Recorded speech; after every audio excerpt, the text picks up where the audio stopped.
যেই জন্য এত তড়িঘড়ি করে বাড়িতে চলে আসা, সেটা না দেখতে গেলে হয় নাকি? হ্যালো এভরিওয়ান, কেমন আছো সবাই? আশা করি সবাই খুব ভালো আছো।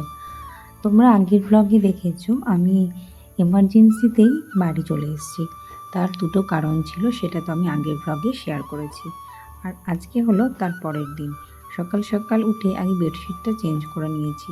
সেদিন রাতে আর ইচ্ছা করছিল না বেডশিটটা চেঞ্জ করার। আর আমি তো তোমাদের প্রত্যেকটা ব্লগেই বলি, ঘুম থেকে উঠে সবচেয়ে বড় কাজ হলো খাটটাকে গুছিয়ে নেওয়া। খাট যদি আমার পরিষ্কার হয়ে যায় তাহলে ঘরটা অনেকটা ক্লিন লাগে। গুড মর্নিং বলো, হ্যালো বন্ধুরা করে দাও, হ্যালো। আর সেটা সম্ভব হয় যদি ডুক্কু ঘুম থেকে তাড়াতাড়ি উঠে যায়। ডুক্কু যতক্ষণ না ওঠে আমি বিছানাটা একদমই ক্লিন করতে পারি না। ডুক্কু এখন সকাল সকাল উঠেও গেছে, আর ও উঠে চারিদিকে ঘুরছে। ততক্ষণে সুরজিৎ বানিয়ে নিচ্ছে ওর খাবারটা, আর আমি ঘরটা পরিষ্কার করে নিই। আর ওর যদি ঘুম একবার ভেঙে যায় আর ওর ঠাম্মি বা দাদু কারোর গলার আওয়াজ পায়, ও ততক্ষণ ওদের কাছে যেতে চায়। যাই হোক, ওর খাওয়ার এখনও একটু গরম আছে, এই জন্য বললাম যা তাহলে একটু ঘুরে আয়। ও চলে গেছে ঠাম্মির সাথে ঘুরতে, ততক্ষণ আমি একটু চা বানিয়ে নিচ্ছি। আর চা সাধারণত খুব একটা খাওয়া হয় না, ওই তাড়াহুড়োর মধ্যে তো একদমই হয় না। আজকে ভাবলাম সুরজিৎ বাড়িতে আছে আর সময়ও একটু আছে, তাহলে একটু চা করা যাক, তাই চা করলাম। ওদিকে সকাল সকাল আমি একটু জামা কাপড় মেলে দিয়ে গেছিলাম, কিন্তু দেখলাম হঠাৎই বৃষ্টি শুরু হয়ে গেছে। কি করব, এখন তো যখন তখন বৃষ্টি শুরু হয়ে যায়, আর আমাকে বারবার ছাদ থেকে জামা কাপড় তুলতেও হয় আবার মেলতে হয়। ওদিকে আমি চলে এসেছিলাম জামা কাপড় তুলতে, তারপর সাথে সাথে থেকে ডুক্কু বাবাইয়ের সাথে এসে গেছে। খানিকক্ষণ পর আমি ডুক্কুকে ঘুম পাড়িয়ে দিয়েছিলাম, ওদিকে সুরজিৎ বসে গেছে অফিসের মিটিংয়ে। তারপর ভাবলাম যেহেতু একটু রোদ উঠেছে, তাহলে আরও একবার জামা কাপড়গুলো মেলা যাক। আসলে রোদ উঠলে আমি আর লোভ সামলাতে পারি না, ভাবি কি ভিজে জামা কাপড় যদি শুকিয়ে যায়, ওই জন্য আমি আবারও দিই। তাই রোদ উঠতে আমি আবারও সব জামা কাপড় মেলে দিলাম। সুরজিতের মিটিং এখনও শেষ হয়নি, কিন্তু আমার খিদেও পেয়ে গেছে।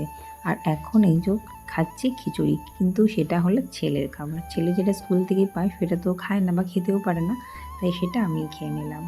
তারপর দুপুরের লাঞ্চ সেরে টানা একটা ঘুম দিয়ে নিয়েছিলাম। আর এখন হয়ে গেছে বিকাল, আর আমি একটু রেডি হয়ে নিয়েছি। আর মাথায় যেটা বাঁধলাম সেটা হলো রূপোর কাঁটা। কদিন আগে ডুগ্গুর ঠাম্মি এটা আমাকে দিয়েছিল, ওটা নাকি মায়ের বিয়ের পর মা বাঁধত। যাই হোক, এখন আর বাঁধা না, সেটা আমাকে দিয়ে দিয়েছে। যখন আমি মাঝে মাঝে চুল টুল বাঁধি তখন এটা বাঁধাই হয়, আমার তো বেশ ভালো লাগে এই জিনিসটা দিয়ে বাঁধতে। আর যার জন্য এত তড়িঘড়ি করে বাড়িতে আসা, সেটাই না দেখতে গেলে হয়? হ্যাঁ, তোমরা ঠিকই বুঝেছো, আমি শ্রাবণ মাসে জলযাত্রীদের কথা বলছি। আজ তো শনিবার, সারা মাসে জলযাত্রী কম বেশি গেলেও শনিবার আর রবিবার এত পরিমাণে মানুষ যায়, সেটা না দেখলে হয়তো বিশ্বাসই করা যেত না। আর আমি আজকে পরে নিয়েছি একটা শাড়ি। শাড়ি পরতে তো আমি ভালোই বাসি, কিন্তু টুকু হওয়ার পর আমার চেহারাটা এতটাই ভেঙে গেছে, এখন সব কিছুতে যেন অত্যাধিক রোগা লাগে। কিন্তু কি করব, তাই বলে কি শাড়ি পরবো না? তাই মাঝে মাঝে যখনই সুযোগ পাই শাড়ি পরি। আসলে এখন কোনো জামাই আর সেভাবে ফিটিংস হয় না। যাই হোক, আস্তে আস্তে আমরা চলে এসেছি একদম রাস্তার কাছে। আর এসেই দেখতে পাচ্ছি দূর থেকে কম বেশি লোক যাওয়া শুরু হয়ে গেছে। আর রাস্তার কাছে এসেই দেখলাম ডুক্কুর পিপি এক জায়গায় বসে বসে পেয়ারা খাচ্ছে, আর আমি আর কি করে ওর থেকে পেয়ারাগুলো নিয়ে নিয়েছি। যাই হোক, এখন ওই বিকালের মতো, ওই সময় প্রায় 5:30 পৌনে 6টা, তো লোক মোটামুটি ভালোই যাওয়া শুরু করে দিয়েছে। তো এখন তো আর সাইকেল নিয়ে যাওয়া সম্ভব নয় একদমই। আজকে যদিও বা কোনো মতে নিয়ে যাওয়া যাবে, কালকে তো একদমই যাবে না। তাই জন্য সবার সাথে সাথে আমি আর ডুক্কু আর ওর বাবাইও হেঁটে হেঁটেই যাচ্ছি। আমরা একটু জলযাত্রীদের দেখার উদ্দেশ্যেই যাচ্ছি, কিন্তু তারপরে একটা আমার কাজ ছিল, তাই ভাবলাম ডুক্কুকে একটু বাবার কাছে রেখে বাবার সাইকেলটা নিয়ে যাওয়া যাবে।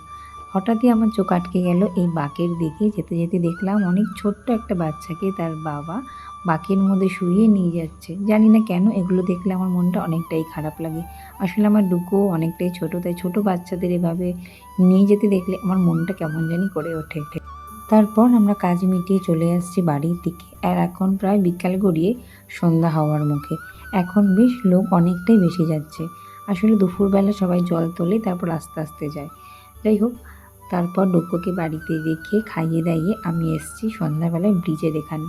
ওই যে বললাম যেই জন্য আমার শ্রীরামপুর থেকে নালিকেল চলে আসা, সেটা যদি না দেখতে পাই সেটা কি ভালো লাগে? সবার মুখে শুনেছি শ্রাবণ মাসে না প্রচুর পরিমাণ জলযাত্রী যায়। প্রথম বছর দেখার সুযোগ হলেও গত বছর তো একদমই হয়নি।